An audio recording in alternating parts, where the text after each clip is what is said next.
મારું નામ રિદ્ધિ પટેલ છે. મને મારા સાસુએ મેમાં આ કીટ આપી હતી ઈ બાયોટોરિયમની, જેને હું 4 વસ્તુ યુઝ કરું છું. આપણી મેટ્રેસ છે, પાણીનો આ કવર છે, પછી આ બેલ્ટ છે, બધું વાપરું છું. અત્યારના મારા વેઇટમાં મને સારો એવો ફરક પડ્યો કે 95 કિલો હતું મારું, 88 કિલો વજન થઈ ગયું.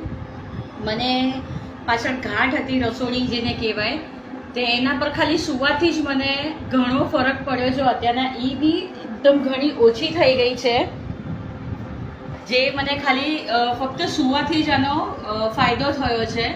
અને મને શરીરમાં મતલબ લીંબુની થોડી એલર્જી હતી, જેના લીધે મને ખંજવાળ આવે, જેને હું ખંજવાળીને લોહી નીકાળતી હતી નખથી, પણ એ પણ હવે ક્લિયર થઈ ગયું છે. જે હવે મને એ ખંજવાળ